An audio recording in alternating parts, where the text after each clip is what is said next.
नमस्कार। ये जो देसी गौवंश में जितने लोग आते हैं और वो थोड़े दिन इसमें देखते हैं कि देसी गौवंश में बहुत बड़ा फ्यूचर है, उस पर काम करते हैं, मेहनत करते हैं, लेकिन एक परेशानी में सब लोग जूझते हैं, वो है इसका आर्टिफिशियल इंसेमिनेशन। एक बात और मैं कह दूं, जो नेचुरल सर्विस है, अगर उसमें आज भी कोई अटका हुआ है तो वो तो अपने पूरे बिजनेस को बहुत पीछे ले जाने वाला है। उसको समझने की ज़रूरत है कि पुराने ज़माने में जब मेल का बछड़ा आता था घर में तो लोग खुशी मनाते थे कि हमारे घर में बछड़ा आ गया, जैसे घर में बोलते हैं बेटा हो गया। क्यों? क्योंकि जितना स्ट्रांग अगर वो बैल बनता था उतनी अच्छी खेती होती थी। आज मेल काफ मतलब बछड़े का पूरे सिस्टम में एक जगह नहीं छूटी है, उसकी जगह सब मैकेनाइज हो गई, ट्रैक्टर ने ले ली, खेती छोटी छोटी होती चली गई। आज लोग शरीर से उतना काम नहीं करना चाहते हैं, तो अब इसका सबसे बेहतर उपाय है आर्टिफिशियल इंसेमिनेशन। अब आर्टिफिशियल इंसेमिनेशन में भी अगर आप ट्रेडिशनल मेथड से सिर्फ कन्वेंशनल सीमन डाल रहे हो तो बछड़ा भी होगा और बछिया भी होगी। तो उसका अगला स्टेप आ गया, वो है सेक्स सॉर्टेड सीमन। अब सेक्स सॉर्टेड सीमन में 90+% संभावना है बछिया होने की, 10% तो बाई चांस होती है। हमारे यहाँ भी हमने सेक्स सॉर्टेड सीमन को इस्तेमाल किया है और हमें बछिया की जो रेशो है वो 90+ की रेशो आती है। तो ऐसा कोई बंदा सोचता है कि प्रॉब्लम को जीरो से ख़त्म कर दे, ऐसा अभी एक और टेक्नोलॉजी हम बात करेंगे, मैंने पीछे भी कई वीडियो में हमने बात की है, बट हम यहाँ तक अभी रुकते हैं कि सेक्स सॉर्टेड सीमन किया जा सकता है। अगली टेक्नोलॉजी की हम बात करें जो आज सबसे प्रूवन टेक्नोलॉजी, वो एम्ब्रियो टेक्नोलॉजी है। मैं कई बार वीडियो में बोल चुका हूँ, वो यहाँ पर स्टार्ट हो चुकी है।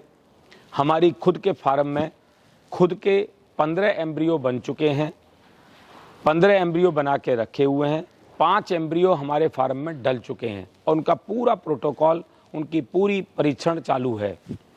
हमने पहले भी प्रॉमिस किया था कि ये पूरा सब कुछ जो हम कर रहे हैं ये किसानों के लिए ही समर्पित होगा, क्योंकि पहले पूरी टेस्ट और ट्रायल करना बहुत ज़रूरी है। हम खुद पर सब चीज़ें प्रयोग कर रहे हैं, क्योंकि जब किसान के घर में जाए तो हमारा कमिटमेंट रहे किसान का फ़ायदा हो, नुकसान बिल्कुल ना हो। हम जितने प्रयोग हैं, जितनी टेस्ट और ट्रायल हैं, सब अपने फार्म में कर ले रहे हैं। इसी का कारण ये है कि अभी हम इसको आगे नहीं लेके जा पा रहे हैं। एक और बात मैं आज कहना चाहता हूँ आपसे, वो है कि जब एआई करते हैं तो एआई के कितने सारे स्टेप्स हैं जिनको आम भाषा में लोगों को समझने की ज़रूरत है। और मैं चाहूँगा कि इसको पिक्चर के तौर में भी हम आपको दिखा दें, तो आप जैसे जैसे आप वीडियो में आगे जाओगे तो आपको पिक्चर के फॉर्म में भी दिखेगा कि हम किन किन स्टेप वाइज हमको काम करने की ज़रूरत है। जैसे गाय की एक साइलेंट हीट आती है, मैं कहता हूँ पहले फर्स्ट हीट की बात करते हैं। फर्स्ट हीट आई तो फार्मर क्या करता है, किसान के दिमाग में है कि मैं फर्स्ट हीट को छोड़ दूं, मैं सेकंड हीट को यूज करूं, और सबकी अपने अपने अनुभव हैं।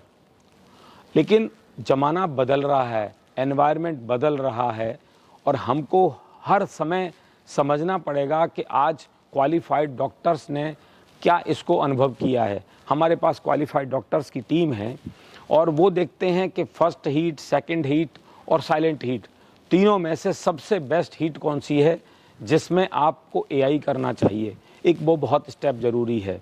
दूसरा आप देखते हैं जो सीमन है, तो सीमन की जो स्ट्रॉ है उसको किसान को पढ़ना चाहिए कि उस पर लिखा क्या है, उसकी जेनेटिक कौन सी है, बुल का नाम क्या है, स्ट्रॉ पर लिखा जाता है बाकायदा। तो बुल का नाम क्या है, बुल की मदर ने कितना दूध दिया है, वो पढ़ना चाहिए। और आज हर किसान के घर में कोई न कोई व्यक्ति इतना पढ़ा लिखा है कि वो उसको पढ़ ले।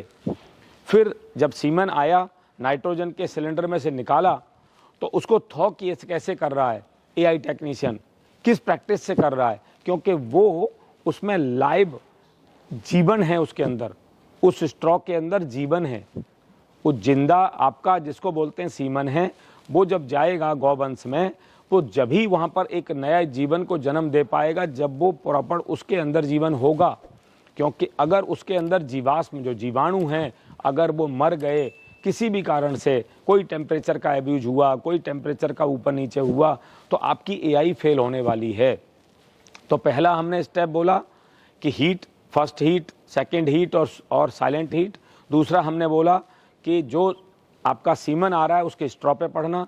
तीसरा हमने बोला कि जब उसको आप थो करते हैं, मीन्स आप पानी में डाल के नॉर्मल टेम्परेचर पर लाते हैं, क्योंकि माइनस आपका इतने बड़े टेम्परेचर से निकलता है तो वो सीधे नहीं जा सकता है, सीधे उसके गर्भाशय में नहीं जाएगा गाय के में।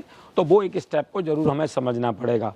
फिर हाइजीन की कंडीशन कि हमारा जो एआई टेक्नीशियन है वो हाइजीन की कितनी प्रैक्टिसेस को इस्तेमाल कर रहा है, ग्लव्स लगाए हैं, वो सीधे हाथ तो नहीं डाल दे रहा है, वो जहाँ पर सीमन को डालना चाहिए वहीं डाल रहा है, क्या कर रहा है। और मैं एक बात और बता दूं आपको, इस वीडियो में भी हम आपको दिखाएंगे कि जो टेक्नोलॉजी आज आ चुकी है, और मैं एआई टेक्नीशियन लोगों से भी मैं निवेदन करूंगा कि कृपया करके थोड़ा खर्चा करें। आप लोग भी, आज सरकार की बहुत सारी स्कीम है कि आप एआई गन ले लें, एआई गन को आप अपने मोबाइल से कनेक्ट कर लें, आपको प्रॉपर दिखता है कि इस सीमन को कहाँ छोड़ना है। और अगर आप अंदाजे से आज भी काम करोगे तो उस गरीब किसान का नुकसान होता है, वो बड़ी मेहनत से पैसे लेकर के ये सब कुछ करवाता है और उसका फिर भरोसा उठता है एआई से, वो उस पर ज़रूर काम करने की ज़रूरत है। तो एआई टेक्नीशियन को भी बड़ा सीरियस होने की ज़रूरत है, किसान को भी सीरियस होने की ज़रूरत है, तब एआई की सफलता होगी।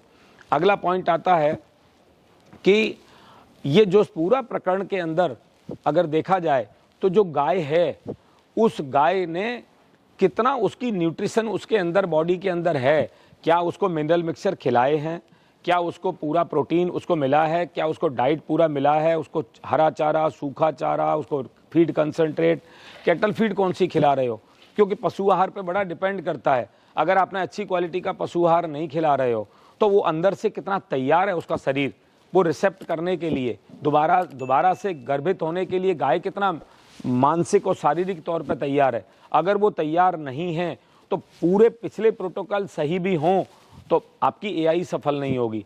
तो एआई को सफल करने के लिए मैंने इतने सारे चरण आपके साथ साझा किए हैं और ये हमने इस फार्म पे काम करके सीखा है। मैं भी किसान का बेटा हूँ, लेकिन मैं जब किसान का बेटा जब गाँव में रहता था तब एआई नहीं थी, तब नेचुरल सर्विस थी।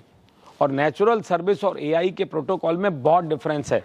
और एआई के बाद सेक्स सॉर्टेड सीमन और एआई के बाद जब एम्ब्रियो आ गया तो हर व्यक्ति को समय के हिसाब से अपने आप को अपग्रेड करना ही होगा, क्योंकि जितने पुराने लोग हैं वो अपने उम्र के अनुभव के हिसाब से आज भी बात करते हैं।